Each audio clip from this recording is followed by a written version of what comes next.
Hey up, it's Steve from that old Yorkshire Geek, and as you can see from the map behind me, it's Lord of the Rings of Power Day. This is Season 1, Episode 4, The Great Wave, it's called, and, it's not the best of episodes. I mean, none of them really have been the best of episodes, but, it's been okay, and I didn't hate this episode either.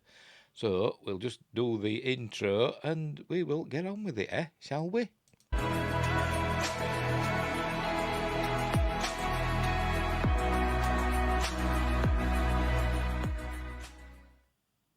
Right, I'm back. So, we'll fire up the episode and we'll go through it as is my wont.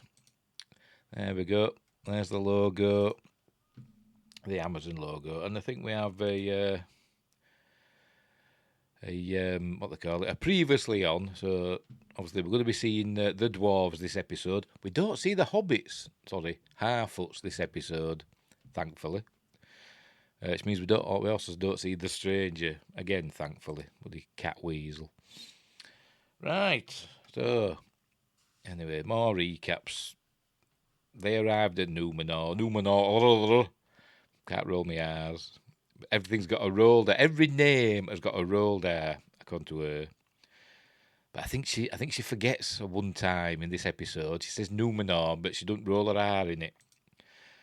I don't think she did. This is showing Halbrand and his fight, and then we're seeing Adar come in to get I forgot his name now. Ishmael Cruz Cordova's elf. What the hell is it called? Arendir, that's it, Arendir. And that's that. So, then we should, there is arriving, look. And then we should go to the titles. There we go, there's the titles. All very nice. Music by Howard Shaw. Every time. Sorry, my cat. As soon as I start, she arrives. She can hear my voice. I'm sure she can hear my voice. She thinks I'm talking to her. Anyway, so we start off this Queen Consort, is it called? No, Queen Regent Miriel, on Numenor, and she's looking at some babies. She's like giving her blessing to these newborn Numenorian babies. But things start going awry. We hear a rumble, and come on, there we go. Everybody stops, and we hear a rumble, and the blossom off the white tree starts to fall. And that's a sign, apparently, of, Numenor's about to fall. The blossom coming off the tree. Is it in blossom all year round? I didn't think trees did that, but it's a fantasy, isn't it? It's a fantasy. Anyway, she looks out the window and she sees a big wave destroying the city. I don't know how it's happening. So I was watching it thinking, well, how's this happening? It's just doing it. For Pete's sake. There we go. This big wave just come out of nowhere. I don't know where it's come from. And it's obviously engulfing the land. And then, as you saw, then she wakes up. Well, there we go. And it's all a dream or a vision or whatever.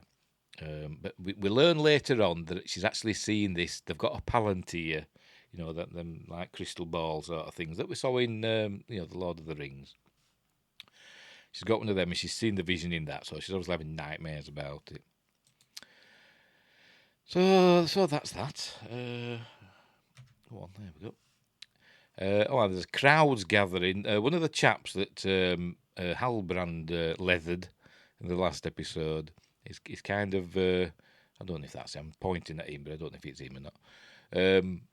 He's in like a speaker's corner and he's saying. The rulers of Numenor are elf lovers. There's an elf among them. For some reason, they don't like elves. I don't know why. And this is this chap. What's he called? He is called. He's got a weird name, hasn't he? That's it. Pharazôn, played by Tristan Gravel. He's walking, amongst the people. He's obviously a man of the people, and even though it reminds me of Brian Blessed for some reason. A bit like Brian Blessed doing King Lear. That's what it reminds me of. or Maximilian Schell in the black hole. Anyway, he gets the people on his side in a minute. He's just talking to his son. That's Elendil's daughter. Remember, she's become part of the building guild or builders guild. So I think this is her first day at work. She's heading there. She's got some scrolls with her.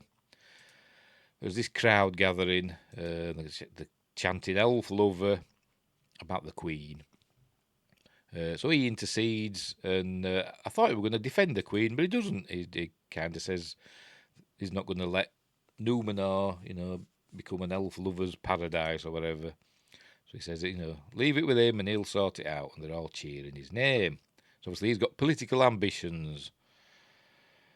But they will all be for naught, won't they, if Numenor sinks below the waves. There we go, there all look, fists in the sky, power to the people, Wolfie Smith and all that.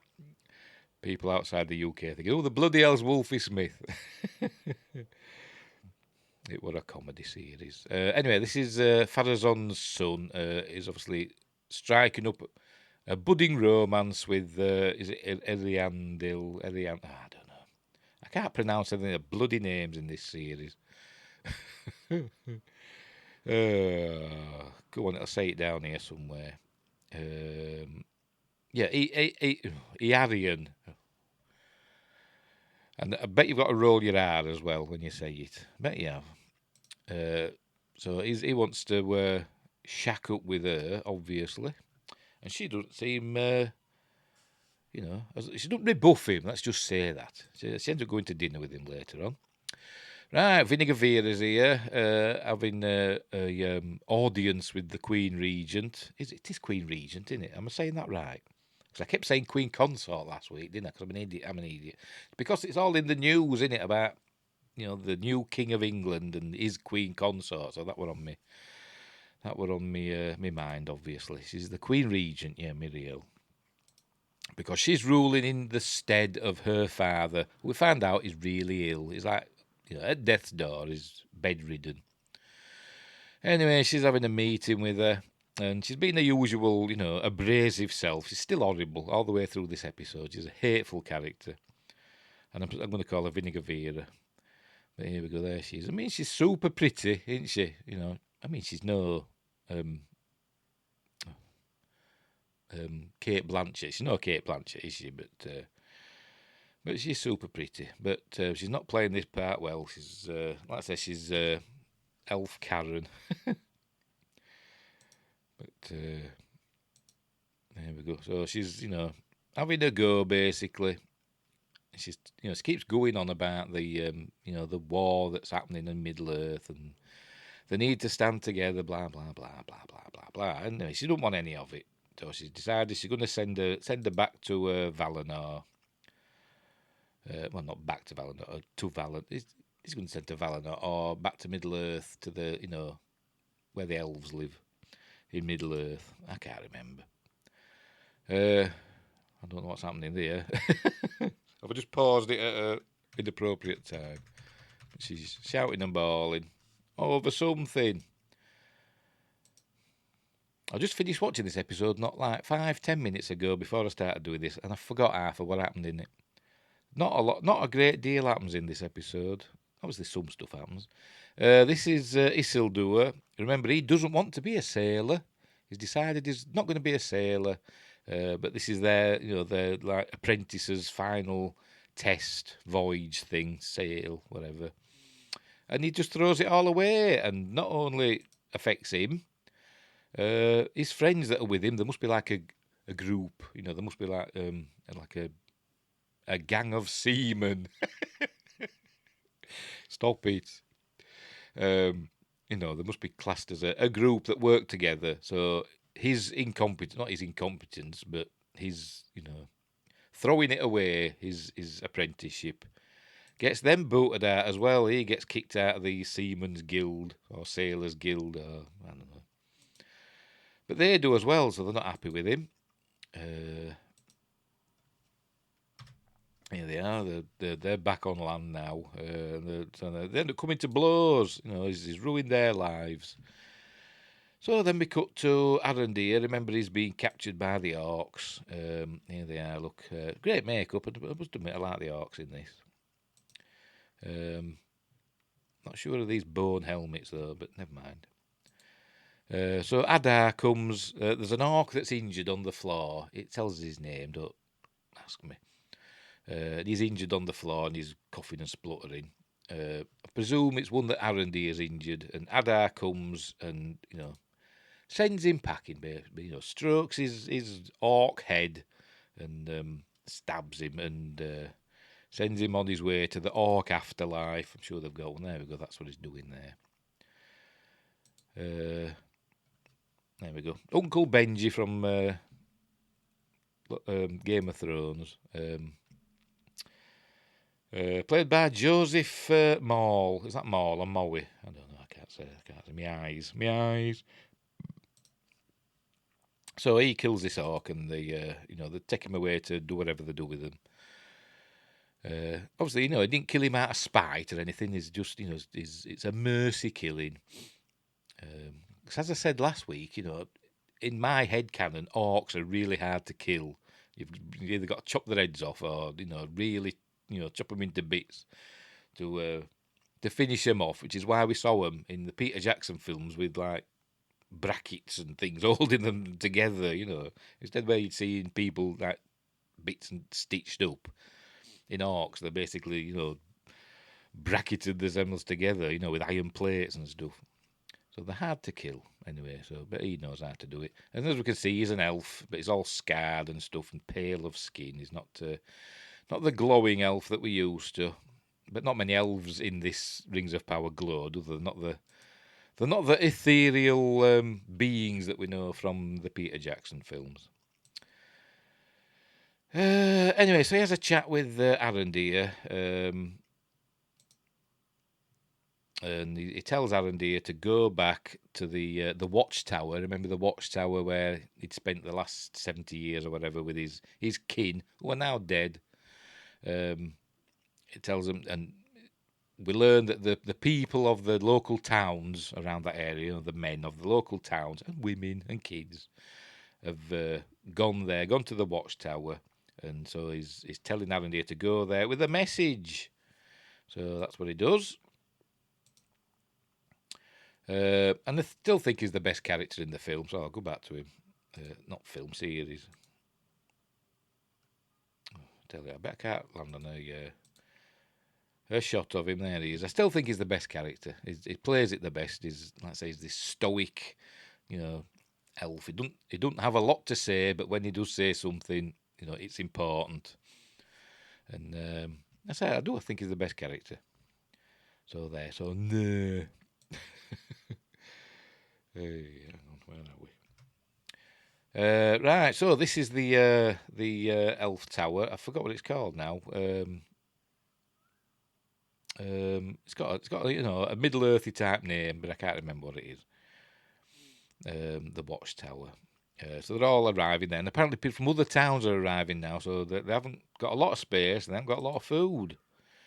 This is Bronwyn. She's kind of taking charge for some reason. I don't know why, but we find out they've hardly any food. Just a few taties there. Mash them, boil them, stick them in a stew. Lovely golden chips with some nice fried fish. That's what you want with taties, isn't it? What's taters, precious? That's taties. But that's all they've got. So anyway, Theo comes up and says, why don't we go back to the town? Here he comes. I had to go back to the town, and they've got stores in the cellar. I think it's this chap here that's on the left. Is it Waldron or something? His name is something like that. He's got stores in his cellar, so they should go back to the town and grab what they can. In the daytime, the orcs are generally not about. But Bronwyn don't want anything to do with that. He says no, they're going to go into the hills and they're going to forage and hunt. So. But Theo, with his deep voice, I'm gonna go to the town. He says he goes anyway and gets his friend to go with him. I think we saw his friend standing in the background then. See if we can go back. No, I'm not going to find that shot again, am I? Never mind. So he decides to go anyway. So that's what he does. There we go. He's off with his friend. Look, so obviously it's a lovely sunny day, but some clouds appearing a bit. So some clouds over, but I suppose it can. Anyways, here we go. They've got some stuff here. He's got a wheelbarrow, and Theo's carrying some sacks of whatever. But then he decides this is the tavern. There should be some food in the tavern. So he goes and looks in there, and he says, "No, we've got enough. I'm not going in there. I don't know why I don't want to go in there, but whatever." So Theo says, "I'll go in." So he goes in, and then suddenly all the clouds appear. You saw there, it was a lovely sunny day a minute ago. Oh, never mind. Oh, this shot here, there's a cow there, look, that's been decapitated. So is it the orcs that have done this, or is it wolves or wags or whatever? Something's been, in the village. So they know, it's not a safe place anymore. So he goes in and he finds some sacks of grain. So he starts gathering that up. But then somebody comes in the tavern. It's obviously an orc. There he is, look. And Theo pulls out that hilt and he bleeds on it deliberately, and he makes the blade form. But then he doesn't do anything with it. He doesn't stab the orc or anything. Not that I noticed. So anyway, he legs it. The orc chases after him. The clouds arrive, covering up the sun, so the orcs can come out. Theo hides in a well. And that's about it for that. They don't find him. Anyway, so meanwhile, Elrond, is still in Khazad-dûm. Still in Khazad-dûm, in the House of Durin. Apparently, Durin's disappeared. He's sodded off somewhere. And Disa. Oh no, I'm lying. He's not. He's back in that elf town. Celebrimbor is building his tower, and he's got quite a way on. Hang on, see if I can find it, because it shows it, and it's actually, there we go. It's coming up quite quickly. The elves, not the elves, the dwarves are helping build this tower in this town. I forgot what they call it. Never mind. But I thought it was going to be like, Orthanc or Barad-dûr or one of them, but obviously it's going to be another one. But it's a very elven-y looking tower with the spiral things going up. Which we saw that sort of design in Lord of the Rings, didn't we? In Galadriel's kingdom. Anyway, so he's there, and then he's to go back to Khazad-dûm to find out, what's going on. Because Durin hasn't been, he's been avoiding Celebrimbor for some reason. So Elrond goes back to Khazad-dûm and talks to Disa. She says, "Oh, he's gone mining quartz." She's lying, Obviously, he don't believe her. But it turns out he's mining mithril. And that stuff that we saw him looking at where they opened in the last episode, where they opened that box and there was something glowing inside. And I said, "Oh, have they found the Arkenstone?" I thought, well, no, because that's in another part of Middle Earth, isn't it? That's in the bloody Lonely Mountain, isn't it? But maybe it was found, in the Misty Mountains. I don't know where it was found. Anyway, it was mithril that they'd found.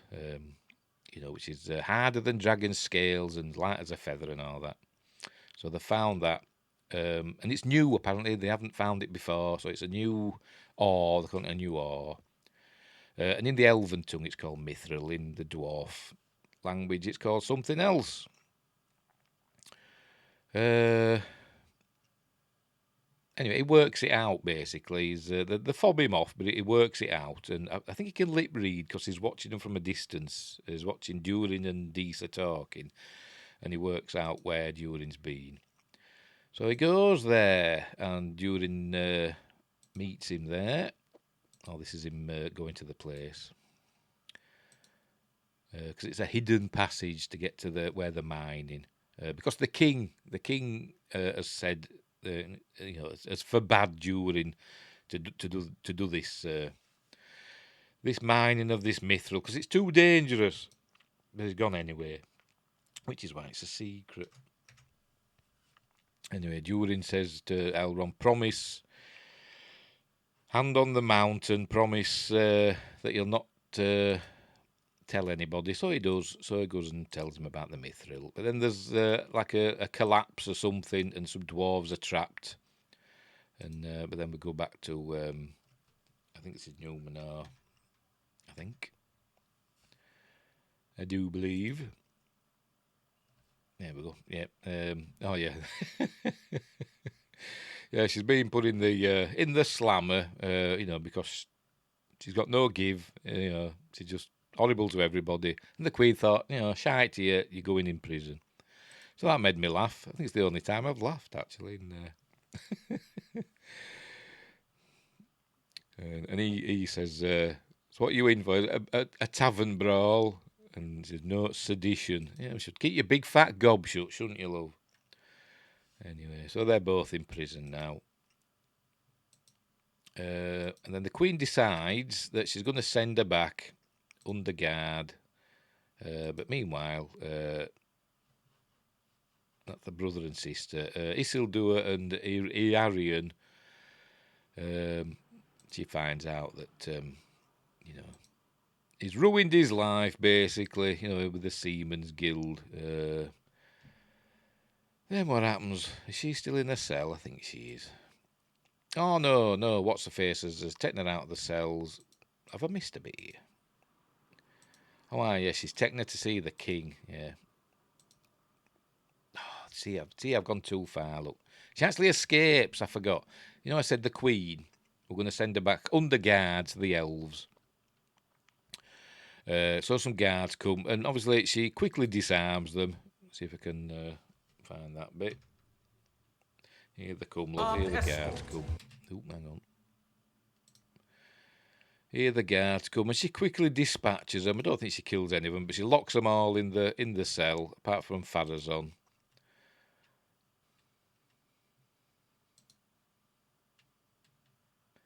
There we go. She puts her hands out, to be manacled, but then she makes short work of them like that. Look, there we go. There, and they end up in the cell. They end up locked in the cell, and he's like stood there going, "Oh, what do I do?" And he says, "I wouldn't if I were you.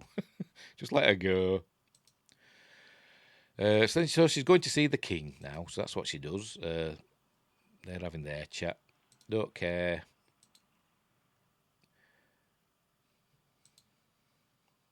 There we go. So she's gone to see the king because she thought the king were being held, so like hostage as the queen regent, rules. But it turns out he's incapable of ruling, because he's very poorly.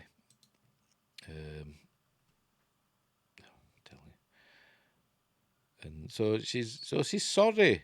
She actually shows a little bit of emotion, Apart from when she's on a horse, that's the only other time we've seen her show a bit of emotion. I'm trying to find a picture of the bloody king. Go on, Kingy, where are you? Oh, whatever. So anyway, the king's bedridden. So Miriel takes Galadriel to this little room where she's got a palantir. There it is. Ooh, there it was on the pedestal, and Galadriel touches it, and she sees the same vision that Miriel saw. The fall of Numenor, and Miriel says, the vision. Galadriel says not all visions from the Palantirs come true. She says, well, this one has, because her vision begins with the arrival of Galadriel. So Galadriel's arrival has set things in motion, which is why she's trying to get rid of her. So that's that.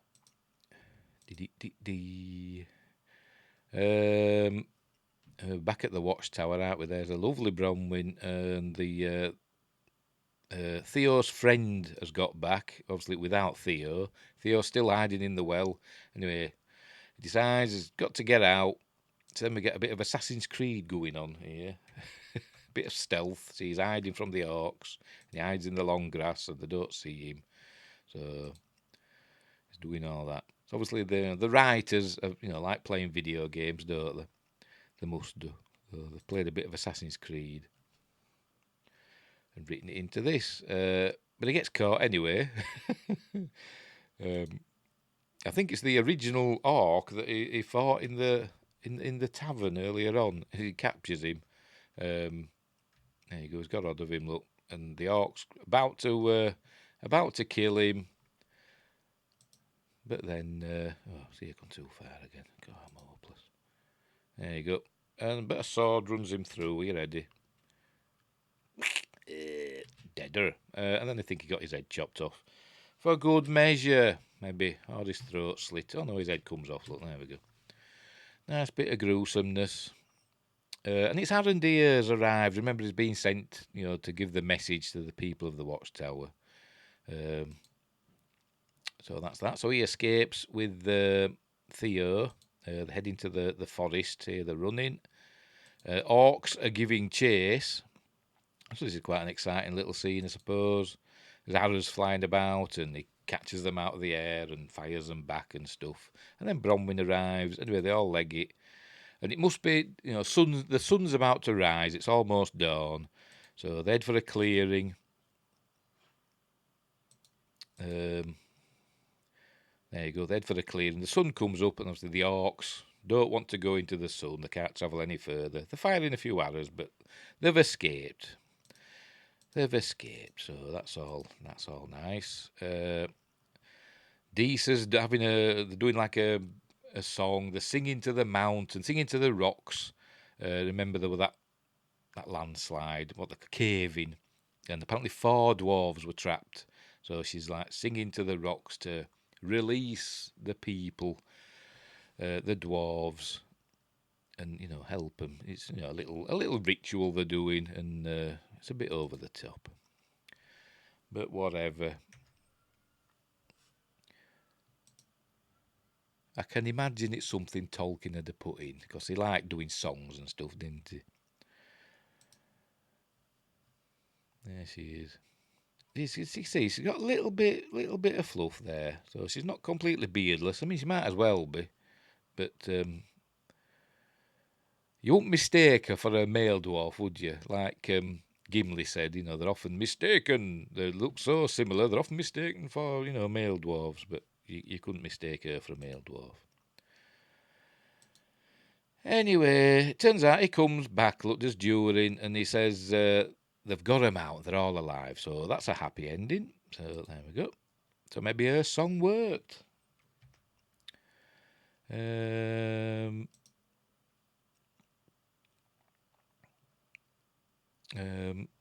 He's angry, he's during about, because the king has, his father, the king, has closed off that seam of Mithril, so they're forbidden to go back there again.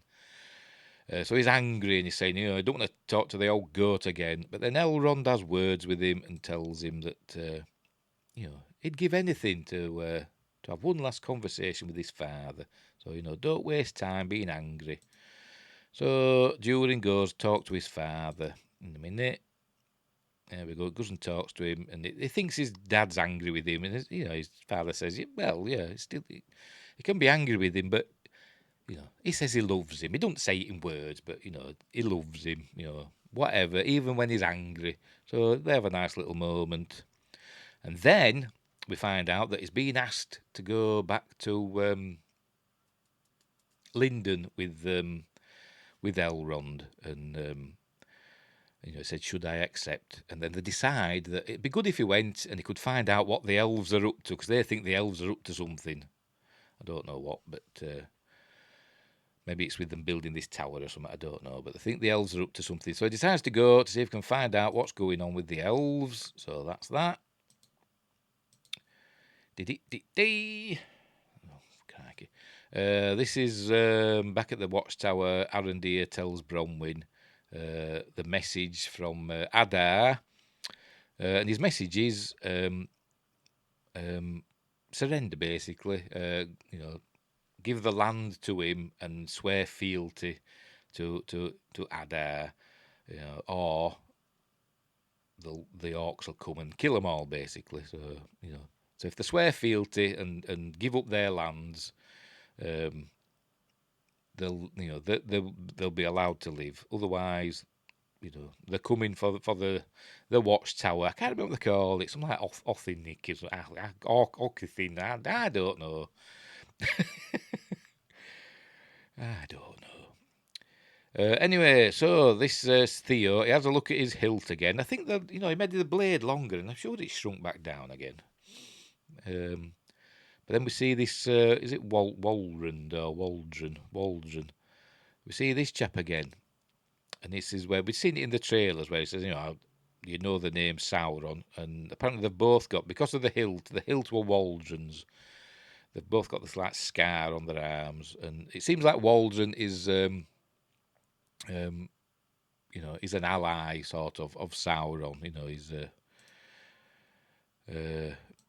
one of Sauron's what they call it, not a slave, but he's he bows to Sauron. He's on Sauron's side. But we've been told that these people had been anyway. In the Great War with Morgoth, they'd been on the side of darkness. Then we cut to a wag eating somebody's arm. So it's a bit gruesome, isn't it? But there you go. Because they're trying for that Game of Thrones, aren't they? I mean, but it's not Game of Thrones or House of the Dragon. It's not half as good as that, but I'm not hating it. But it's not as good as House of the Dragon. Anyway, but that's by the by. Right, Queen Muriel and Pharazôn are seeing off Galadriel. They're taking her back to the elves. So they're going to put her on under guard, put her on a boat, and as Muriel, heads back into the city, we see what we'd seen in the trailers. Here we go. We see the blossom from the white tree falling, as you can see there. Look there. So she realises the prophecy is about to come true. He realises it as well. So they decide. They bring her back. They bring Galadriel back, and Muriel decides that they're going to help her. They're going to go send her to Middle Earth, to the Southlands. They're going to help their men brethren in the Southlands. Fight against the evil. So they're going to send an army, and then they need 10 days or something to assemble a fleet. So in the meantime, Elendil goes out to the people. Where are we? And asks for volunteers to go. In a minute. Here we go. He's asking for volunteers, and these two chaps that were with Isildur, they got thrown out with him of the Sailors Guild. They volunteer straight away. Isildur volunteers, and everybody else starts volunteering. It's all very nice. So they're all going to Middle Earth to fight. There we go. That's that happening. Oh, that's it. That's the end. Oh, there we go. I thought something else happened. Let me just. Oh no, that's it, isn't it? Oh yeah, that's when she's she's getting what she wants, isn't she? Basically. Yeah, that's it. That's the end. So. Yeah. Right. So there you go. So that's that episode. Another one that I didn't think it was amazing or anything, but I sat and watched it and I didn't think it was rubbish. So it was an okay episode. It progressed the story a little bit more. We found out a little bit more about what's happening in Middle Earth and how Mordor, as you can see. Where is it? Oh, no, I'm pointing the wrong way. Over there. You can't see my arm now, but over there, Mordor is in the process of being created, sort of. The orcs are making it their homeland. It's in this, it's called the Southlands, but it's going to become Mordor. So we know everybody's doomed because there's no people living in Mordor. By the time the Third Age rolls around, but yeah, so we're finding out all about that sort of stuff, and it's okay. I still hate Galadriel. She's a horrible character. And I still say they should have just created a new character that could have been advised by Galadriel. They could have still had Galadriel in it, as a more, ethereal, queenly presence, advising this new character, saying, you should go and do all this stuff. But obviously, I can't do that because I wasn't written that way. So you can go and do it. And that's what you should do. Is you should, invoke the name of Guy. I'm here on the orders of Galadriel and all that. So that's what they should have done, but they didn't. So that's by the by. And that's it. So we'll leave it there. So that's an okay episode again. I haven't hated any of them. I'd give this one, I don't know. What would I give this one? I mean, it wasn't amazing. There were nice little scenes with the orcs and stuff, and the Assassin's Creed hiding parts. It were a bit dark. I'd give it I don't know. I'd give it a 7 out of 10. They're all round about that score, aren't they? What I'm giving them. I think the highest one I've given is like an 8, I think, and the lowest maybe a 6.5 or something. I can't remember. But this one was a 7, a strong 7, and it was okay. I didn't mind it. We didn't see the Harfoots, but the teaser for episode 5. We're going to see. We're back with the Harfoots again, and it looks like there's some wolves or something that are arriving. So there's a bit of jeopardy going on there, and I think the fleet is going to leave Numenor for Middle Earth. So that should be cool. So there we go. So that's episode 4 done. The Great Wave. When will Numenor fall? Will it fall in the next episode? Will we see it sink into the sea as the fleet sails away? I don't know. We will have to wait and see. So we'll leave it there. So wherever you are in Middle Earth and beyond, in Arda, look after each other. And until next time, I'll see thee.